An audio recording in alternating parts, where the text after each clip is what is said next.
preferences about stuff that my predecessors didn't have.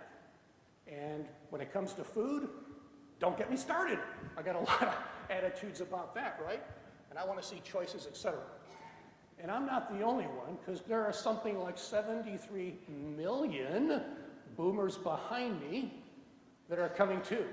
And you can either do like this guy's doing, and just run the other way, or you can see that as an opportunity to market your operation and your food service facility in a way that helps you gain market share and grow as whatever the way we're talking about. So that's a big component of that. So that's baby boomers, not too surprising, but the implications of baby boomers coming through our industry and how that happens and what happens will be the challenges that we'll have to deal with.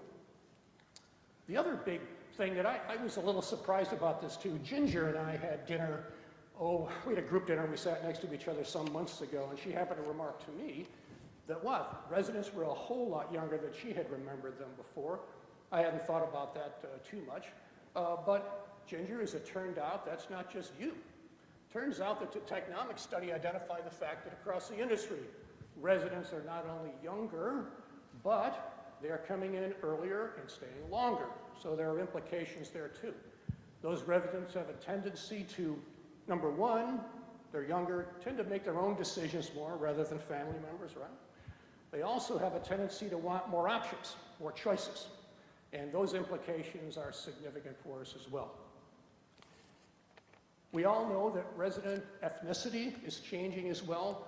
The Technomic study actually broke out where the current ethnic profile is across the resident population today and projected where it will be 5 years from now. It is going to change.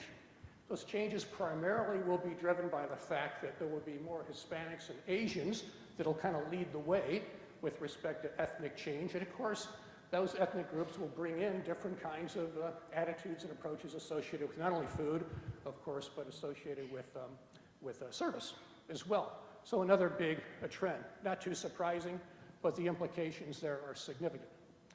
The service model, if you look at what residents are expecting in the years ahead, a lot of you know, or the Technomic study identified the fact that there is a current model that we all know and love, we use it every day, that we're calling the medical model, right? Centralized kitchen, dining rooms, etc.